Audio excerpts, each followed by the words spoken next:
अटल जी से जुड़े हुए कई किस्से हैं, कई ऐसी कहानियां हैं जो अटल जी के जाने के बाद भी याद रहती हैं। लेकिन क्या यह किस्सा आपको पता है? अटल जी को क्यों राजनीति में वो शख्सियत कहा जाता था?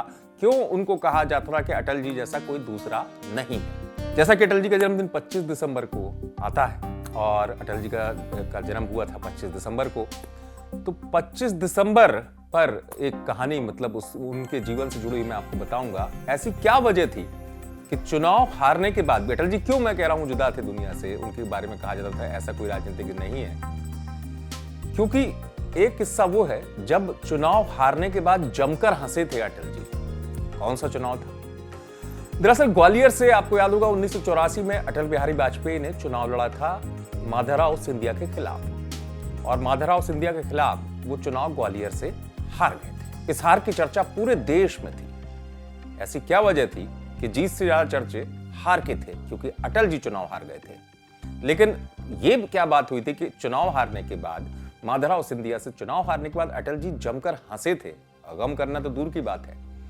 दरअसल इससे जुड़े हुए कई किस्से हैं, लेकिन जो बात पता चलती है, जो पुराने लोग बताते हैं, वरिष्ठ पत्रकार जयकिशन शर्मा से हमारे संवाददाता ने जब बात की तो उन्होंने बताया, और कई किस्से ऐसे हैं जो पता चलते हैं, लेकिन जो पुराने लोग हैं वो ये बताते हैं कि दरअसल अटल जी आडवाणी जी की भी उस बात को मना कर गए थे जिसमें आडवाणी जी ने कहा था कि 84 में लहर है कांग्रेस की और आप ग्वालियर से चुनाव मत लड़िए, दूसरी जगह कोई सीट, कोटा सीट का कहा गया था, कोटा सीट से लड़ लीजिए।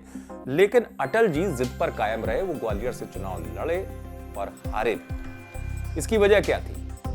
जब चुनाव हार गए और माधवराव सिंधिया कांग्रेस से सांसद बने, तब एक बार बताया जाता है अटल जी ने एक बात कही थी कि अगर वो चुनाव नहीं लड़ते तो राजमाता सिंधिया, यानी कि बीजेपी की संस्थापक, जनसंघ की संस्थापक अटल जी को अपना धर्मपुत्र मानने वाली विजयराजे सिंधिया चुनाव लड़ती ग्वालियर से और उनके सामने होते माधवराव सिंधिया। तब अटल जी ने कहा था कि वो नहीं चाहते थे मां और बेटी की जो बगावत है वो सड़क पर आ जाए।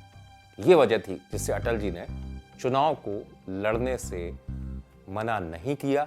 आडवाणी जी को भले ही उन्होंने मना कर दिया और ये कहा कि मैं लड़ूंगा चुनाव तो ग्वालियर से ही चुनाव लड़ूंगा। दरअसल विजयराजे सिंधिया जो है वो, सोचिए, अपने पुत्र के खिलाफ चुनाव प्रचार करने के लिए मैदान में उतरी थी, यानी अटल जी के समर्थन में उन्होंने 1984 में प्रचार भी किया था। और अगर राजमाता अटल जी की जगह चुनाव लड़ती और इस तरफ से माधवराव सिंधिया लड़ते तो आप सोचिए मां और बेटे में मुकाबला होता। अटल जी उस चीज को नहीं चाहते थे, इस चीज को उन्होंने कहा भी और बात बात तक उन्होंने कहा। और यही वजह है कि अटल जी जो है इस हार को गम के तौर पे नहीं, खुशी के तौर पर ज्यादा मनाते हुए नजर आए थे। उनका कहना था कि हार मिली तो कोई बात नहीं, लेकिन उन्होंने एक बड़े रिश्ते को बचाया है।